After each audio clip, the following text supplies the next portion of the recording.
దేవుడిచ్చిన పనిని చేసుకుంటూ ముందుకెళ్తున్నప్పుడు, దేవుడిచ్చినటువంటి బాధ్యత నిర్వర్తిస్తున్నప్పుడు, నీ కుటుంబాన్ని కట్టుకుంటున్నప్పుడు, చదువులో ముందుకు సాగుతున్నప్పుడు, ఉద్యోగం బహు జాగ్రత్తగా చేసుకుంటున్నప్పుడు, ఏదో విధంగా నువ్వు నీ చేతిలో ఉన్న పనిని నీకు కాకుండా చేయడానికి సైతాను రకరకాల ప్రయోగాలు చేస్తాడు. అందులో ఒకటేంటి తెలుసా? నిన్ను విమర్శించటం, నువ్వు చేసే పనిని బట్టి నిన్ను హేళన చేయటం, నువ్వేదో చేతగాని వాడిగా, చేతగాని దానిగా నలుగురు ముందు నిన్ను నిందించటం.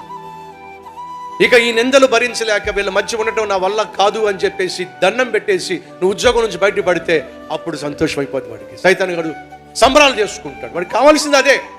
ఏమిటి? నిన్ను నిస్సహాయ స్థితికి తీసుకురావాలి, బ్రతుకు తెరువు నీకు లేకుండా చేయాలి, బ్రతకడం చేత కాకుండా చేయాలి.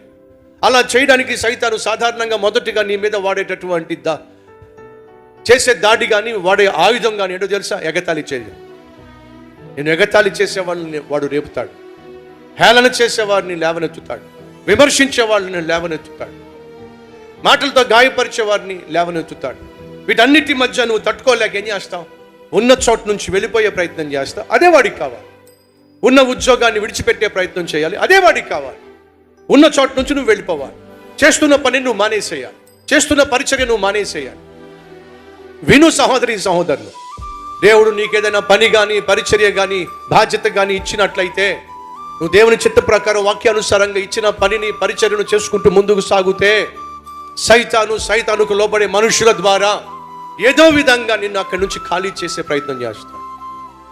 నువ్వు చేస్తున్న పని వల్ల నీ కుటుంబం కట్టబడుతుందని సైతాను గ్రహించినప్పుడు, నువ్వు చేస్తున్న పరిచర్య ద్వారా మందిరము వర్ధిల్లుతుందని సైతాను గ్రహించినప్పుడు నిన్ను ఏదో విధంగా ఆటంకపరుస్తాడు, అభ్యంతరాలు తీసుకొస్తాడు.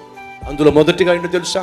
నిన్ను విమర్శించటం, నువ్వు చేసే పనిని కించపరచటం, నీ మీద ఏదో విధంగా మాటల దాడి వేయటం, నిన్ను ఏదో విధంగా నువ్వు చేయని తప్పుకు నిన్ను నిందించటం. ఇవన్నీ సైతాను యొక్క ఎత్తుగడలు. కానీ దేవునికి స్తోత్రం, ఆ రోజు నెహెమ్యా వీటికి లొంగేవాడు కాదో. వాళ్ళ హేళనకు, వాళ్ళ ఎగతాళికి, వాళ్ళ విమర్శలకు నెహెమ్యా అస్సలు లొంగల. పట్టించుకోలా. తన పనేమిటో తాను చేసుకుంటూ ముందుకు సాగిపోయాడు. ఎవరైనా మన మధ్య ఉన్నారా? వ్యతిరేకతల గుండా వెళుతున్న వాళ్ళు, ఆటంకాల గుండా వెళుతున్న వాళ్ళు, అభ్యంతరాల గుండా వెళుతున్న వాళ్ళు, అవమానాల గుండా వెళుతున్న వాళ్ళు ఎవరైనా మన మధ్య ఉన్నారా? పని ఆపకండి. సమస్యలు వచ్చినప్పుడు ఆ సమస్యలను పరిష్కరించగలిగిన దేవుని దగ్గరకు వెళ్ళే ప్రార్థన చేయాలి. నెహెమ్యా చేసింది అదే.